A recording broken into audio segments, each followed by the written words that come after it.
आओ ये क्वेश्चन देखो, ये एक ठीक ठाक अच्छा सा क्वेश्चन था। और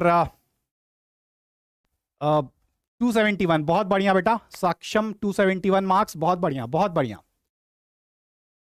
ये क्वेश्चन में क्या बोल रहा है, radius of the earth is reduce to 3/4 of its present value without change in its mass, then value of the duration of the day on earth will be.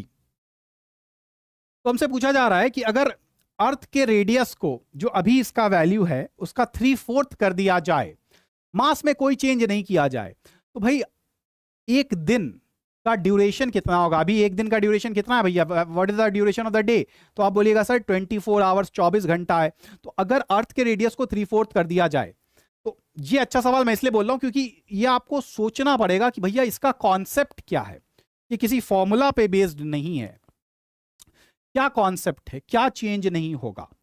तो सर सबसे पहली बात तो अर्थ अगर घूम रहा है अपने एक्सिस पे जिससे कि डे और नाइट बनता है, ठीक, उसके पास कुछ एंगुलर मोमेंटम है। तो आपने रेडियस ऑफ अर्थ चेंज किया, सन जहां पे है जैसा है वो वैसा ही है, अर्थ यहां पे घूम रहा है, ठीक।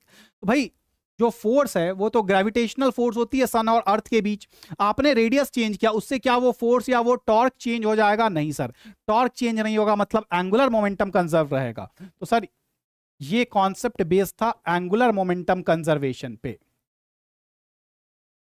तो जो भी इनिशियल एंगुलर मोमेंटम है, एंगुलर मोमेंटम को कोई भी अगर रोटेटिंग ऑब्जेक्ट है तो एंगुलर मोमेंटम को आई इंटू ओमेगा लिखा जा सकता है। तो I1 ω1 या आई इनिशियल बोल लीजिए आप, ये बराबर हो जाएगा I final into omega final. अब अर्थ तो एक सॉलिड स्फीयर है, मोमेंट ऑफ इनर्शिया क्या हो जाएगा 2/5 mr², राइट, 2/5 mr²। तो 2/5 मास इंटू r²। ओमेगा को क्या मैं 2π बाई टाइम पीरियड लिख सकता हूं, टाइम पीरियड होता है 2π बाई ओमेगा, तो ओमेगा को मैं लिख सकता हूं बेटा 2π by time period, time period हो जाएगा 24 घंटा। अभी तो फिलहाल 24 घंटा है ना भाई। और फाइनल मोमेंट ऑफ इनर्शिया तो 2/5 m, रेडियस को कर दिया गया 3/4, तो 3/4 r का होल स्क्वायर, और फाइनल ओमेगा को 2π बाई फाइनल टाइम पीरियड। यही फाइनल टाइम पीरियड तो हमको निकालना है कि value of duration of the day, मतलब टाइम पीरियड क्या होगा।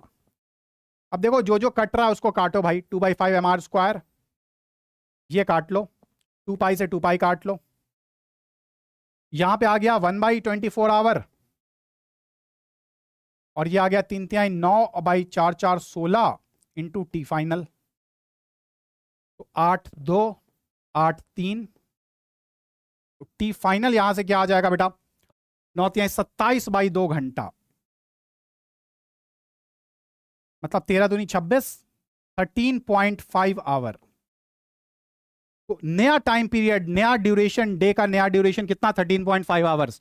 तो 13.5 आवर्स मतलब 13 घंटा और 30 मिनट। तो यही हमसे पूछा जा रहा है कितना घंटा और 30 मिनट, तो 13 घंटा और 30 minute, 13 will be your correct answer. ठीक है, ये सवाल सबको दिखा था क्वेश्चन, ये सवाल क्या आपके शिफ्ट में दिखा था आपको, यस नो जल्दी से बताइए।